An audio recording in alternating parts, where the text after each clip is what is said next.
suis responsable RH au sein du groupe Univers, une coopérative spécialisée dans le fruits et légumes 100% bio, équitable depuis 2014, donc 25 000 tonnes de produits, 70 producteurs sociétaires et plus de 80 références de produits avec comme stratégie de production d'augmenter de 20 à 25% notre gamme de produits. Notre dernier bilan s'est clôturé avec plus de 30 millions de chiffres d'affaires. On est orienté spécialement sur les domaines d'activité magasins spécialisés, RHF, bio, local, sur lequel on est en train vraiment de mettre l'accent puisqu'on souhaite avoir cet ancrage territorial qui est très fort. Au niveau de nos bâtiments, donc plus de 7000 m² actuellement, une extension qui est prévue sur 2023 de 5000 m² supplémentaires. Et donc dans toute cette réflexion est arrivé le projet Industrie du futur, puisqu'une extension ça se prépare,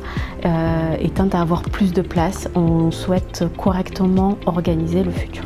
Notre maître mot, c'est d'être précurseur dans notre mode coopératif, avoir une gestion de notre coopérative qui se doit être moderne, allier la performance et l'humanisme.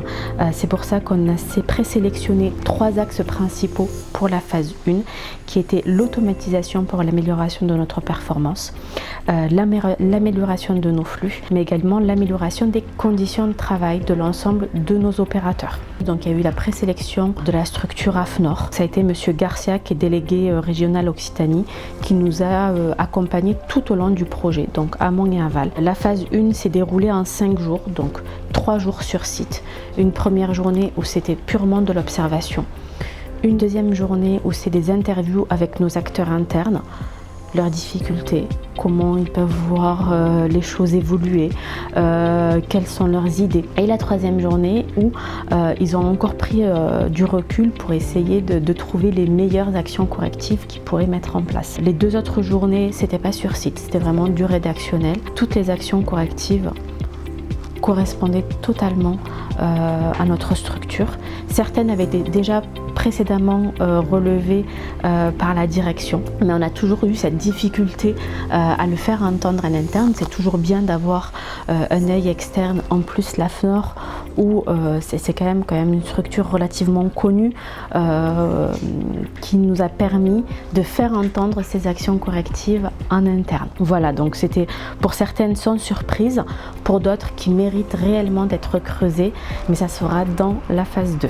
On est conscient qu'en tant que coopérative spécialisée en fruits et légumes, qu'on a eu la chance d'avoir cet accompagnement. C'est un œil du monde industriel qui est venu dans le monde coopératif agricole en fruits et légumes. Donc pour nous, c'est vraiment vers cet axe-là qu'on veut tendre, hein. C'est vraiment l'automatisation, les conditions de travail pour pouvoir répondre à satisfaction de nos clients. On remercie énormément la région d'avoir accepté notre dossier, ADOC d'avoir également appuyé, et l'AFNOR pour tout leur professionnalisme lors de leurs interventions en interne.